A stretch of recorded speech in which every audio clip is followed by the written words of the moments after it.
75 years to the day the NASCAR Cup Series was born, the series will host its 2,767th race in its history.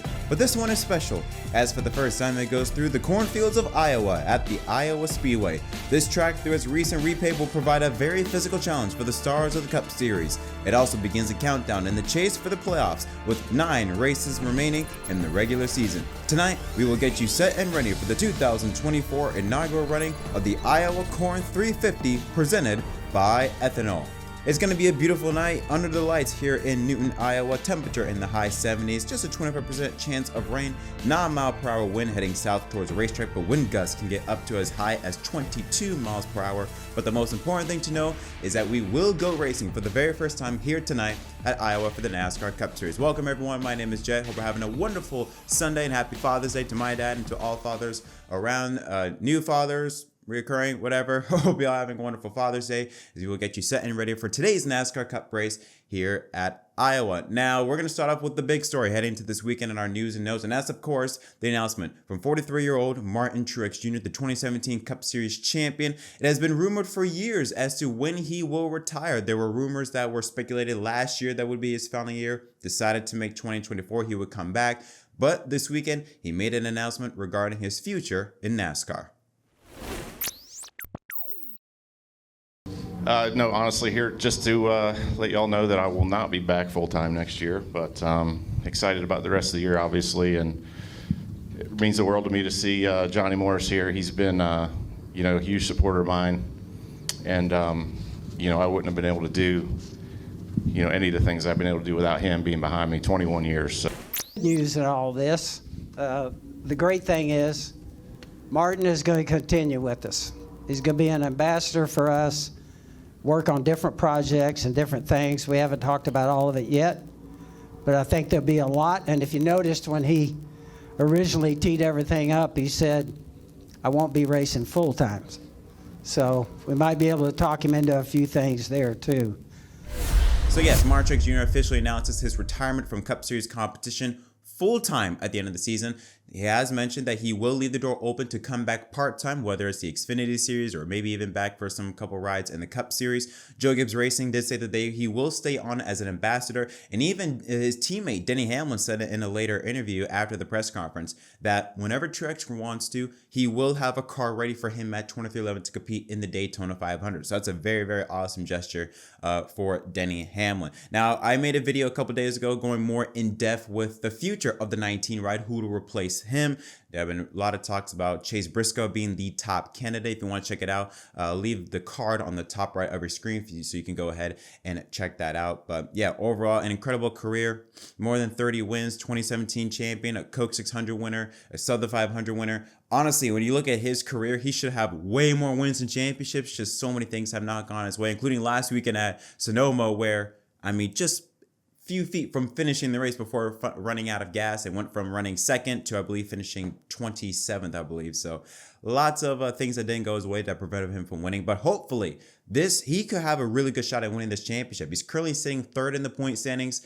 Even though he hasn't won a race yet, he has been extremely, extremely consistent, at least when you take a look at some of the other drivers in the field. And this could be a very, very strong opportunity to see him have a Peyton Manning moment and end his career on top. But that's for the playoffs. Let's take a look at the NASCAR top 10. We're going to split this into a little bit. We're going to take a look at the top 10 regular season standings and then jump over to the playoff grid. This is what the top 10 looks like with Kyle Larson's win last weekend at Sonoma. He now jumps up to the top of the board. 561 points. Chase Elliott in second. His teammate having an incredible consistent season, minus 14. Denny Hamlin, minus 26. Reddick jumps up to fourth, minus 49. I should mention that Truex went from third to went to fifth, not to third in the standings. So Truex in fifth, minus 53 points. Now those top 5 drivers are within that one race gap. So Martin Truex Jr., that by all means, he could leave Iowa as a regular season points leader as long as things really, really go his way. William Byron in 6th, minus 66. Brad Keselowski, minus 95. Ty Gibbs, great season for him, minus 95 within the top 10. Christopher Bell, minus 96. And Ross Chastain just outside the 100-point gap, minus 108. Again, this is very critical because after the final regular season at Darlington, the regular season points leader will earn an additional 15 playoff points in the hunt for the championship. Now let's take a look at the playoff grid. Now the drivers that are colored in green, they are locked in: Larson, Elliott, Hamlin, Reddick, Keselowski, Byron, Bell, Cindric, and Suarez. Truex and Gibbs, they are really safe. Truex plus 128 has about a 2 race gap. Ty Gibbs plus 86. But Chastain, Bowman, and Blaney, they're safe, but they're just outside that 1 race gap, but they are no by means guaranteed safe and healthy. Chastain plus 73, Bowman 65, and Blaney plus 64. And then cut that by half basically to Chris Buescher plus 32 and Bubba Wallace plus 8. They're the only 2 drivers that can fall out of the top 16 based on their point standings. They are the only 2 drivers that can fall out of it if they both have very bad runs. So yeah, but Wallace holds the final playoff spot at the moment, plus 8 points ahead of Kyle Busch. Joey Logano minus 16. Briscoe falls to 19th, minus 27. Michael McDowell back in the top 20, minus 93.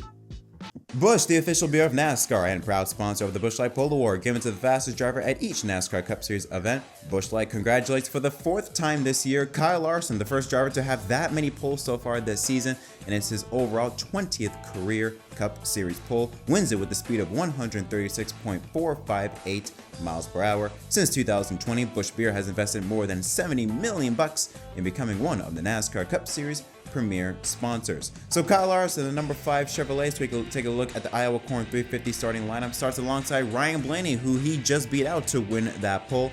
In row 2, Josh Berry, great run for him in that number 4 car. He starts alongside William Byron, a former winner here in the Xfinity Series. Brad Keselowski and Chase Briscoe, a couple Ford drivers, they round out top 6. Briscoe, another former winner here at Iowa. In fact, he's currently the last driver to win at Iowa in the Xfinity Series before yesterday. Kyle Busch and Tyler Reddick make up row 4, and Chase Elliott and Christopher Bell the top 10. Joe Logano and Denny Hamlin, row 6. Daniel Suarez and Todd Gilliland, good run for that 38 car, row 7. Chris Buescher and Bubba Wallace, row 8. Ross Chastain and AJ Allmendinger, row 9.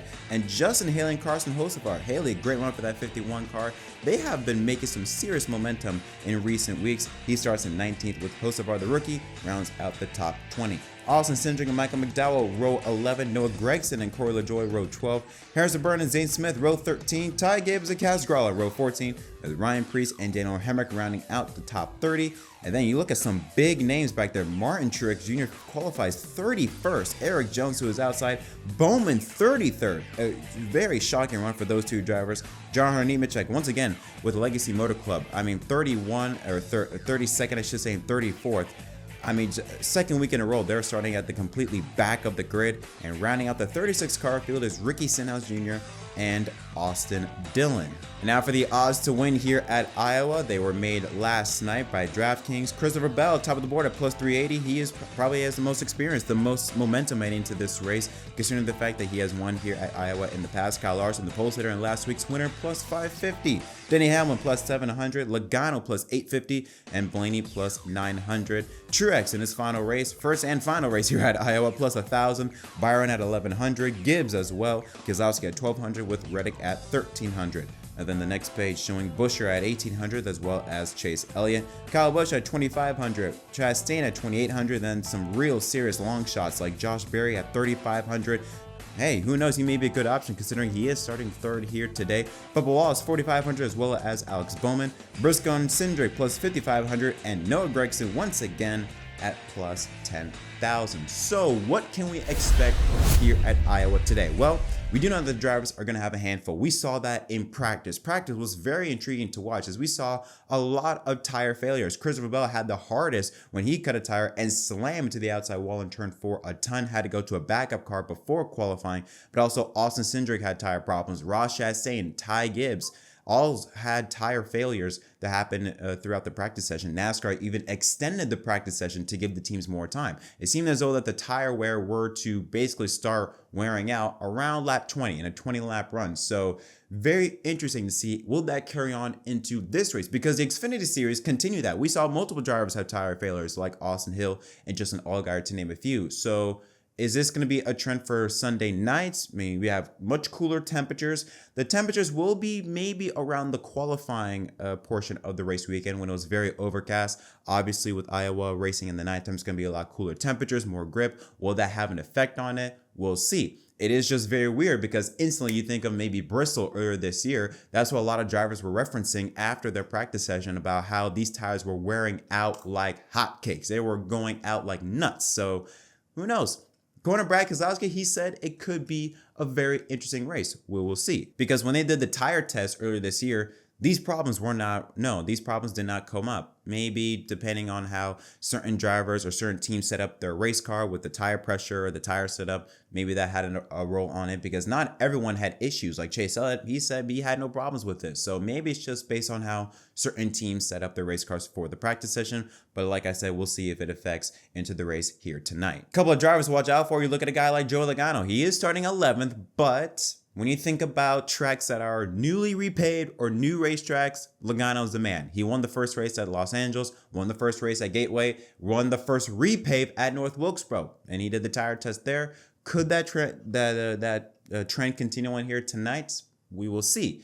Because there are also other drivers that did a lot of laps on that tire test, and one of them is Christopher Bell, who, alongside Kyle Busch, Ricky Stenhouse Jr., Chase Briscoe, William Byron, to name a few, are all former winners at Iowa. However, you kind of have to approach this completely differently because basically Iowa is now two different types of tracks. The bottom track is newly repaved. The top portion of the track is not repaved. So it's like two completely different racetracks when you're entering into the corners. We saw in qualifying, these drivers had a handful. They were twitching the wheel, going back and forth, back and forth. Very interesting to watch. And I feel like in this race, you're going to see a lot of tire management. If that's what we saw in practice carry over into the race here tonight, it could be very fun to watch because tire management, wear, tire fall off makes for great racing. So we'll see. Hopefully that with what we saw in practice could be a good sign, maybe not over the line, but could be a good sign of things to come here tonight at Iowa. If you take a look at some of the drivers, like I mentioned, Logano and Bell, you also look at a guy like Denny Hamlin, who has been superb on the short tracks. One at Bristol, another track that had major tire fall off,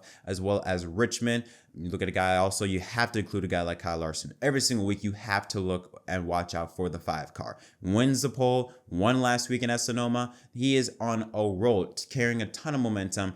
I should see why not. You cannot have Kyle Larson in your view as having a shot at winning this race because it seems as though that 5 car, as of late, has always been in contention no matter where they are or where they start. Now, if you want to take a look at the practice speeds, look at a guy like maybe Noah Gragson. He is starting deep in the field, but he had the fastest lap and the fastest 5-lap average. But I think the real big note to watch out for is who is going to succeed in the long run. And that goes to a guy like Tyler Reddick, who had the fastest average lap of all laps that were run and had the fastest 10 and 15 lap average. So, and he's starting in the top 10. So the 45 car, when you take a look at Iowa's known for long green flag runs. I think you have to take a look at the cars that can work well in the long run, like the 45 car.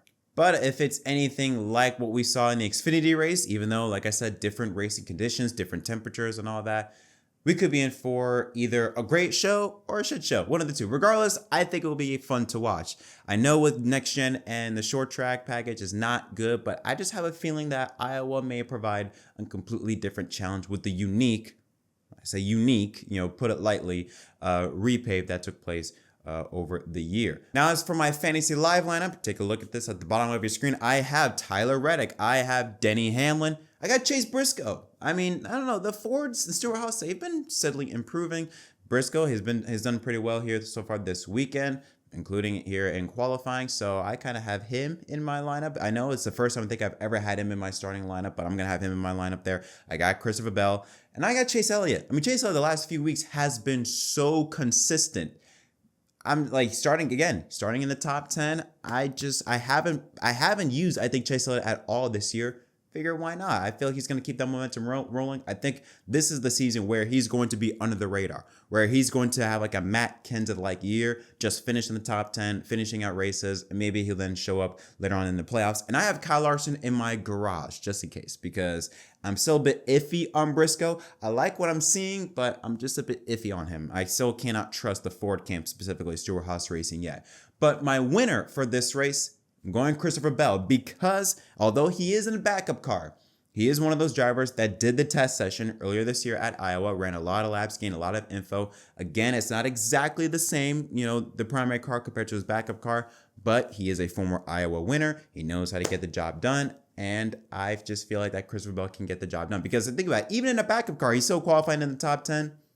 I got my money on the 20 car of Christopher Bell. But that's it for this episode of MDK Racing. Let me know what do you think it's going to have in the comment section down below. As always, don't forget to leave a like and subscribe for more content. Check back here later tonight as we recap everything that took place here at Iowa. Probably will be up at 11:30. We'll see you there. But I hope y'all enjoy it. Sit back, relax, and until next time, my name is Jett from MDK. Thank you so much for watching. We'll see you tonight.